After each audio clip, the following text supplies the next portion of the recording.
Debout Congolais, unis par le sort, unis dans l'effort pour l'indépendance. Dressons nos fronts, longtemps courbés, et pour de bon, prenons le plus bel élan, dans la paix au peuple ardent.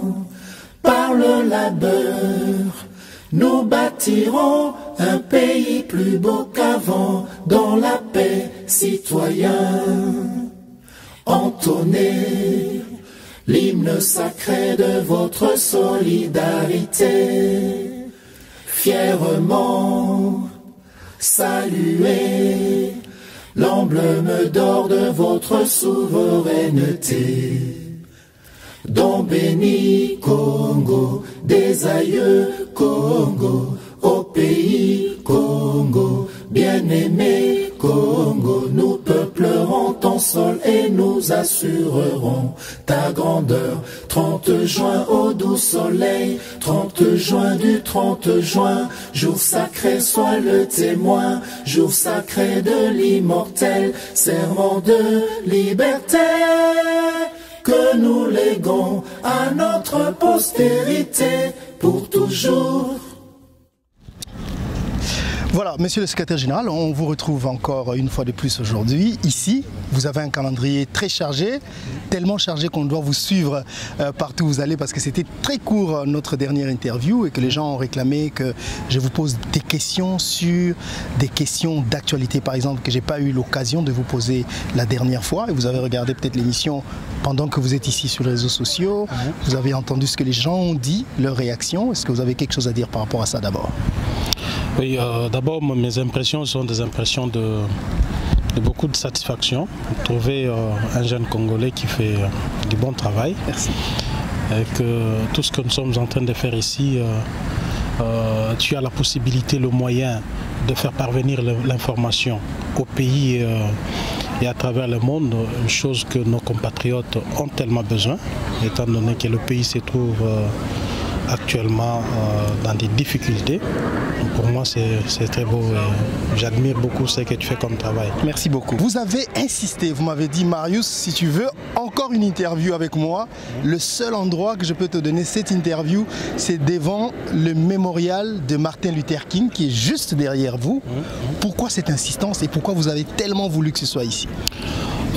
D'abord, ce lieu est un lieu symbolique. Ce lieu symbolise la victoire de la non-violence à la violence, contre la haine, contre l'oppression, contre le racisme et tant d'autres antivaleurs.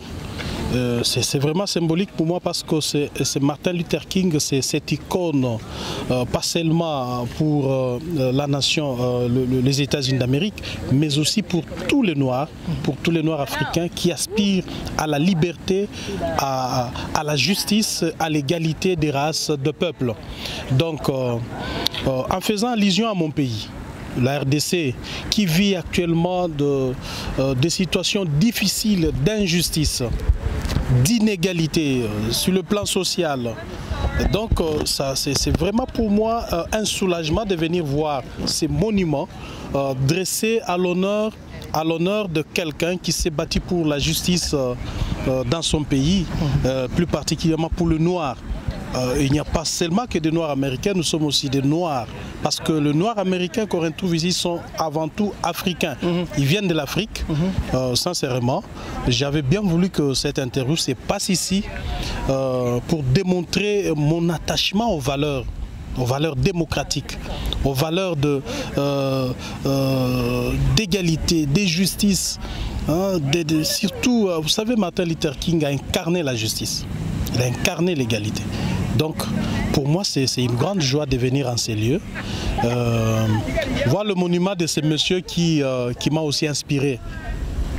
C'est pourquoi j'ai bien décidé que cette interview se passe ici. Voilà, pour nous, où que vous voulez, l'essentiel c'est qu'on vous ait en interview. Alors, beaucoup de questions que les gens m'ont posées après votre intervention dans mon émission. L'une des questions, c'est qu'on se rend compte que il y a un problème. Il y a des élections qui sont en train de s'organiser au pays, mais on a l'impression qu'en même temps, l'opposition n'est pas très concentrée sur ça. Tout le discours que l'opposition, l'UDPS en particulier, tient, c'est le départ de M. Kabila, alors qu'il peut avoir des élections. Il n'y a pas une mobilisation de l'opposition par rapport à ça. Ça, c'est d'un. Le deuxième volet, c'est ce qui se passe au Kasaï. On a l'impression que le Kasaï reste complètement oublié aux intérêts politiciens. Qu'est-ce que vous voulez répondre par rapport à ça? D'abord, quant à ta première question, nous ne voulons pas être distraits. Ceux qui tiennent ces discours, ce sont des kabylistes.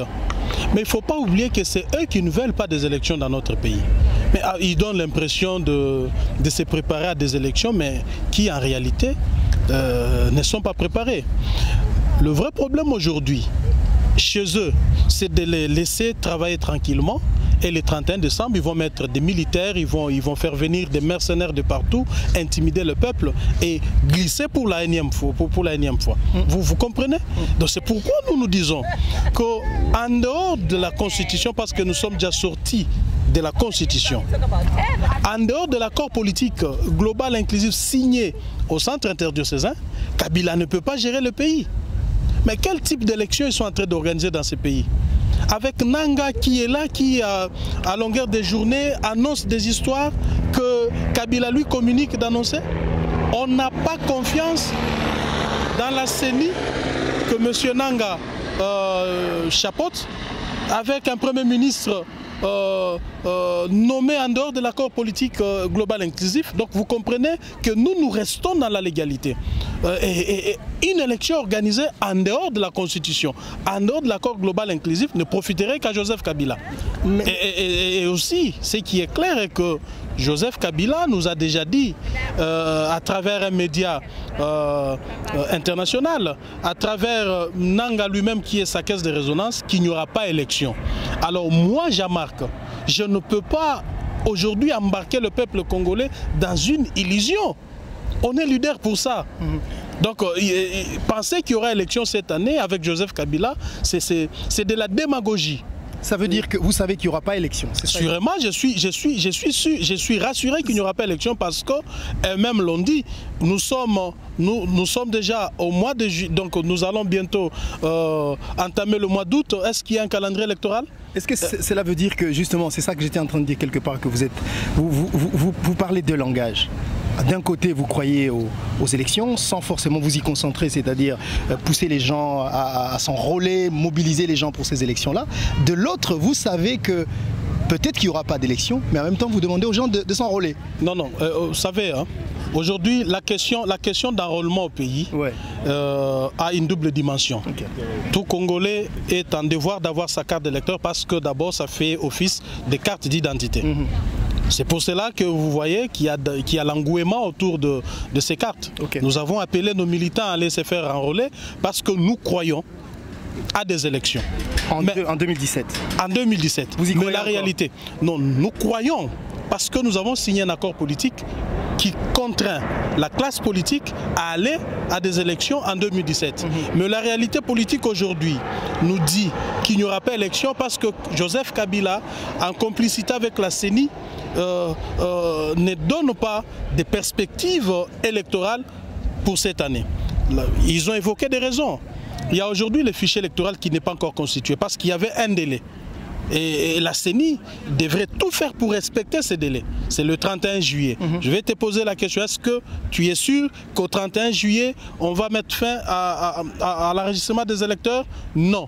Ça aura un impact sur le calendrier électoral qui n'est même pas encore publié. Donc nous sommes des leaders politiques, pas pour raconter des choses à notre peuple, mais c'est pour dire la vérité. La vérité que Joseph Kabila a réussi, une fois de plus, à dévoyer le processus électoral au profit de son glissement ou de son maintien au pouvoir.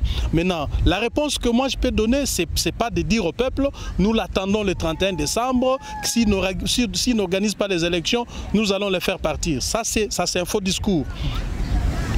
Kabila tire sa légitimité dans l'accord global inclusif, étant donné qu'il avait déjà lui-même mis la croix sur la Constitution. Alors, s'il n'applique pas l'accord, donc il n'a aucune légitimité et nous sommes en droit d'exiger son départ ou d'appliquer l'article 64. Nous l'avons suspendu. Nous avions à l'époque suspendu l'application de l'article 64 parce que nous avons cru aux valeurs des négociations politiques, aux valeurs du dialogue. Et comme Kabila se caractérise en cet être vivant qui ne sait pas respecter les accords, qui ne respecte pas les lois, eh bien, nous disons que l'application de l'article 64 vaut son pesant d'or. Ça ne voudrait pas dire que nous ne préparons pas aux élections, parce que tout ce que nous réclamons, c'est des élections. Si nous menaçons d'appliquer l'article 64, c'est parce qu'il n'y a pas de perspective électorale dans notre pays. Je vais répondre à ta deuxième question. Avant que vous y arriviez, oui. Excusez-moi, parce que vous dites nous avons fait, nous voulons que, nous devons que. Je suis tenté à vous poser la question, pourquoi vous pensez qu'il n'y a que vous qui devez dire des choses? Parce que nous incarnons la volonté du peuple congolais. Je n'ai pas peur de le dire. Le peuple congolais aspire à la démocratie que Kabila ne leur a pas offert. Le peuple congolais aspire au développement. Ils aspirent à la justice. Ils aspirent à l'égalité de tous devant la loi. Ils aspirent aux valeurs. Eh bien, parce que nous défendons ces valeurs, nous nous battons, nous avons même exposé nos vies pour défendre ces valeurs, eh bien, nous croyons, à juste titre, que le peuple est derrière nous. C'est pourquoi nous ne nous gênons pas de parler au nom du peuple. D'accord. Alors parlons du Kasaï. Vous semblez l'ignorer pour des intérêts politiques. C'est dommage que certains de nos compatriotes parlent ainsi. Moi, personnellement, j'ai consacré des communications entières sur le Kasaï. Je me souviens que ma dernière conférence de presse, j'ai consacré 2 ou 3 pages sur le Kasaï. Là où j'ai fouillé les informations, j'ai donné des précisions dans ma conférence de presse. Quand je suis passé à la tribune de l'ONU, j'ai parlé du Kasaï et j'ai même dit de manière formelle et claire que ce qui se passe au Kasaï peut s'apparenter à un génocide. Il faudra que l'ONU, à travers la MONUSCO, puisse s'interposer pour non seulement enquêter, mais traduire en justice à travers des enquêtes internationales indépendantes tous ceux qui sont impliqués dans le massacre du Kasaï. Je crois que nous n'avons pas plus de moyens que ce que nous faisons. Nous dénonçons, nous parlons. Dans ce même ordre d'idée, donc vous serez d'accord avec le président de la CENI qui pense que on ne peut pas faire un enrôlement au Kasaï parce que ça va mal, comme vous le dites. Non. D'abord, avant d'aborder la question du Kasaï, je voudrais ici dire à l'opinion que Nanga est en train de distraire l'opinion. Vous savez que les élections de 2006 ont été organisées dans un climat sécuritaire trop tendu à l'Est. Vous savez ce qui s'était passé? Mais le même gouvernement ici avait réussi à négocier avec des rebelles, avait réussi à négocier avec des groupes armés pour permettre à la CENI d'enrôler. Et même le jour du scrutin, il y a eu élection dans des endroits, dans des milieux sous la gestion des groupes armés, des rébellions. Et l'ironie du sort, c'est plus à l'est du pays où il y avait un plus grand nombre d'enrôlés. Là où il y avait la guerre, là où il y avait des groupes armés. C'est plus encore là-bas où il y a eu le taux de participation aux élections trop élevé. Donc vous n'allez pas nous dire aujourd'hui que la situation du Kasaï devient plus pire que ce que nous avons connu. Il est vrai que c'est une situation pire, mais j'ai dit qu'il y a des possibilités pour négocier comme on l'a fait à l'époque à l'est du pays et procéder à l'enrôlement des électeurs là-bas.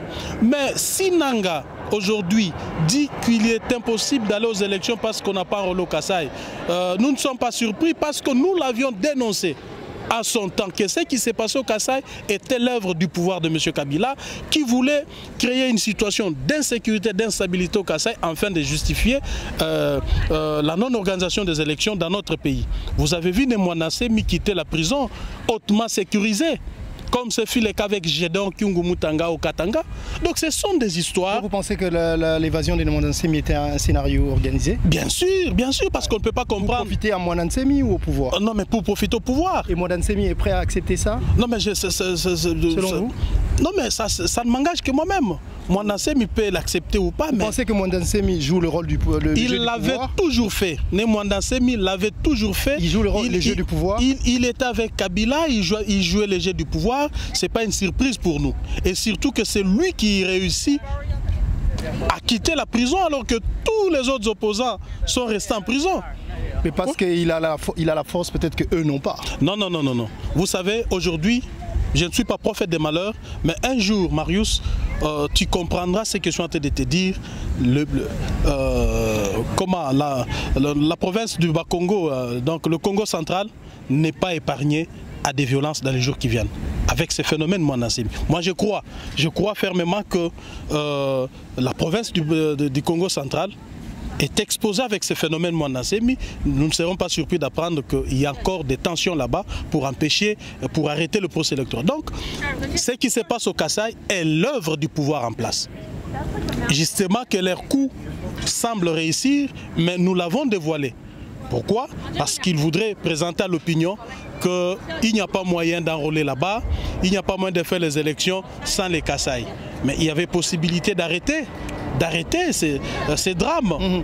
Il y avait possibilité parce que nous avons un État à longueur de journée qui ne cesse de crier souveraineté, souveraineté. Mais où sont les attributs de souveraineté? L'armée, la police, les renseignements. On a vu, on nous fait croire que ces mouvements Kamina Sapou a traversé des villages, des groupements, des territoires et des provinces. Mais où étaient les services de renseignement du régime? Qui ne sont que derrière les opposants? Où était l'armée, la police pour arrêter ces jeunes gens-là, des surcroîts main nue? Donc, c'est une histoire du pouvoir et nous disons c'est au pouvoir d'assumer toutes les responsabilités de la non-tenue des élections. Ils n'ont pas à se justifier. Ils n'ont pas jeté des responsabilités sur quoi que ce soit parce que nous disons élection ou rien. Et s'il n'y a pas élection, Kabila dégage. Ok. Alors il y a, restons un peu dans les élections, où on sent quand même, on a senti une surprise des dernières minutes, où l'UDPS a annoncé Félix Tshisekedi comme candidat, président de la République, à moins que vous puissiez infirmer. Entre-temps, nous savons que depuis longtemps, dans le rassemblement, vous avez toujours soutenu, dans le rassemblement, on a vu que vous avez soutenu la candidature de Moïse Katumbi. Ne pensez-vous pas que ce choix de Félix Tshisekedi comme candidat va influencer, va changer la donne sur la présence de Moïse Katumbi en tant que président de la République, ou vous avez des calculs derrière, vous allez vous en sortir à la fin? D'abord, je dois éclairer l'opinion.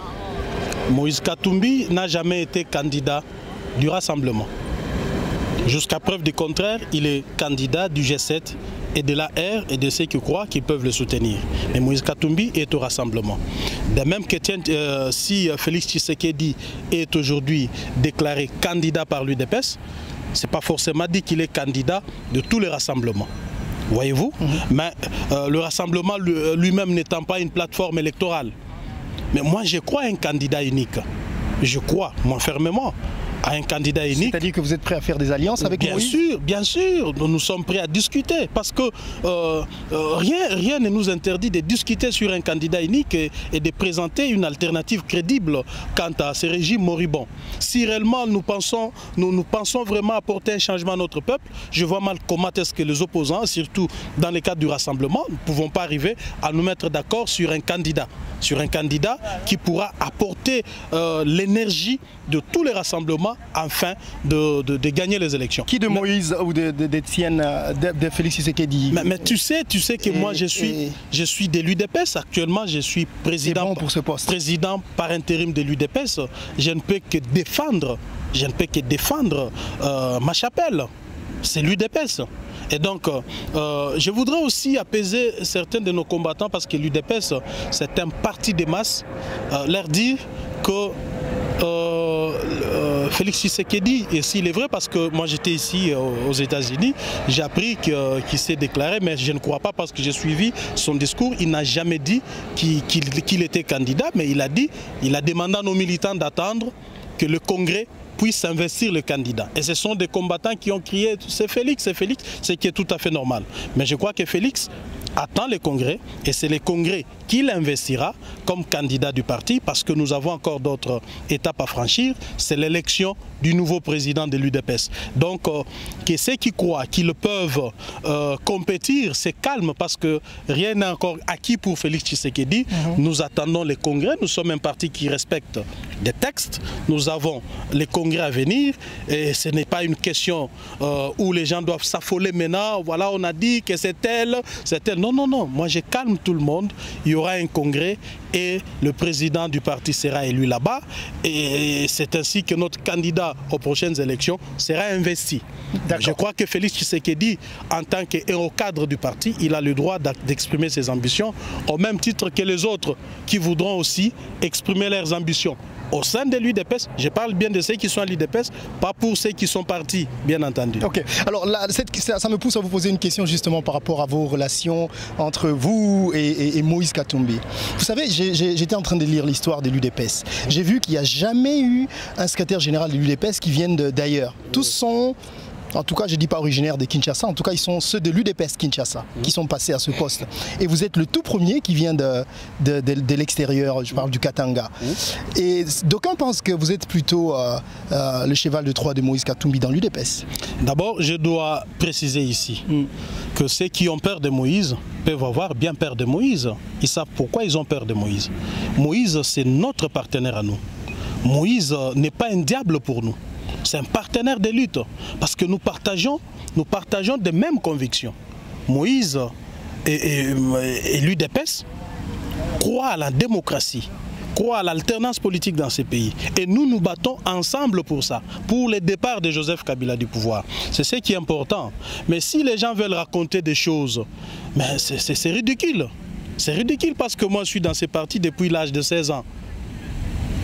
Et alors, quand je faisais l'UDPS au Katanga, Moïse n'était pas à l'UDPS ou Moïse n'était pas en contact avec Tshisekedi. Moïse était gouverneur. Et vous travaillez avec lui? Jamais. Donc, je ne veux pas même faire des discours là-dessus. Je ne veux pas faire des discours là-dessus parce que je trouve ça un peu bas là. On nous posait quand même des questions autour de votre nomination parce que... Et puis voilà... L'UDPS est un parti national. Ce n'est pas un parti des Quinois. C'est un parti national. Tshisekedi était libre de prendre un secrétaire général dans la province orientale, au Kasaï, au Maniema et au Katanga. Il l'a fait. Je peux vous dire que je suis à ces postes parce que je suis un combattant. Je me suis battu. Je ne voudrais pas faire ma publicité. Ceux qui en savent quelque chose en parlent.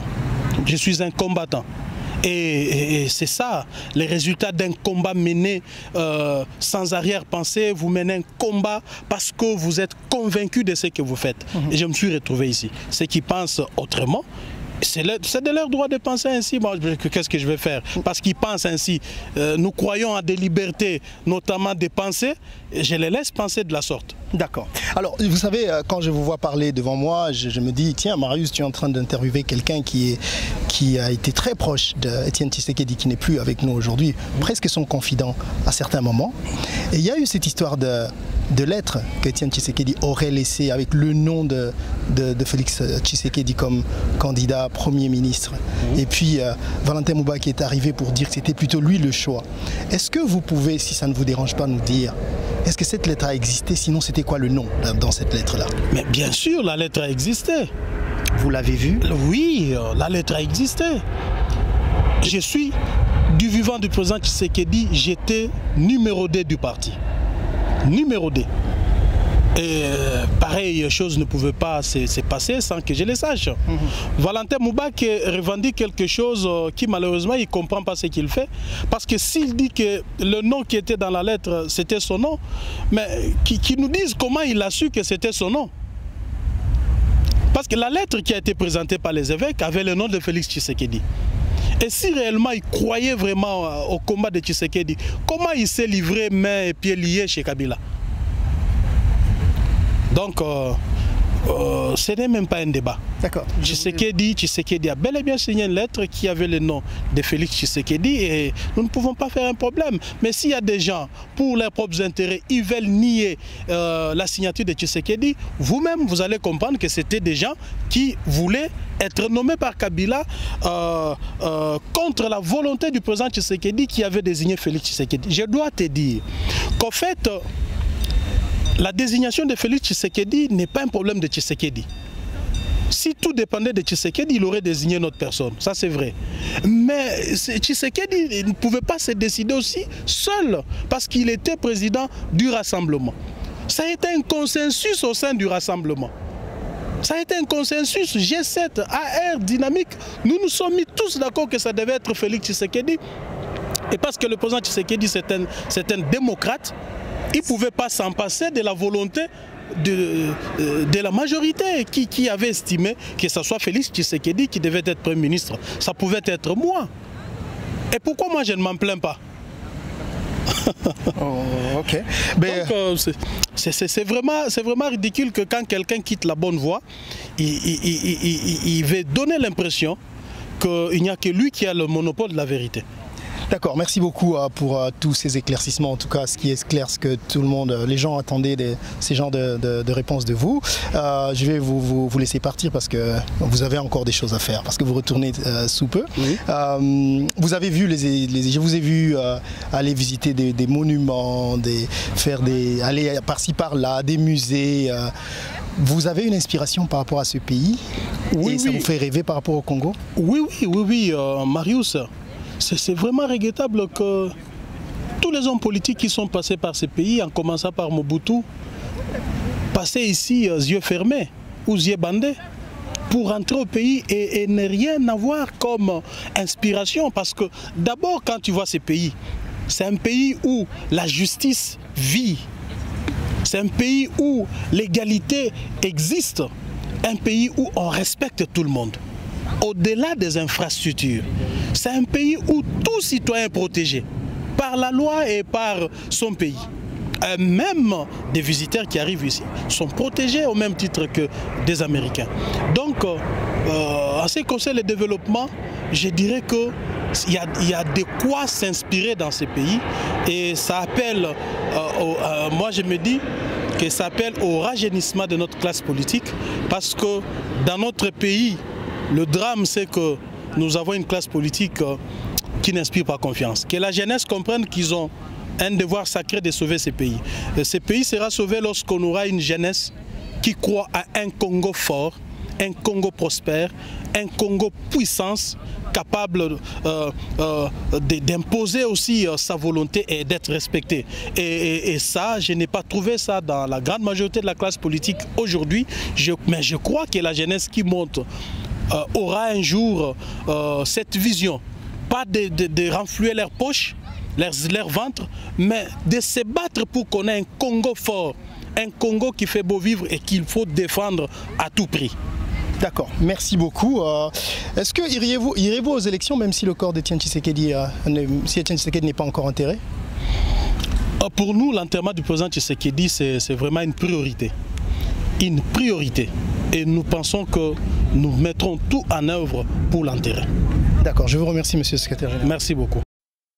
Debout Congolais, unis par le sort, unis dans l'effort pour l'indépendance, dressons nos fronts, longtemps.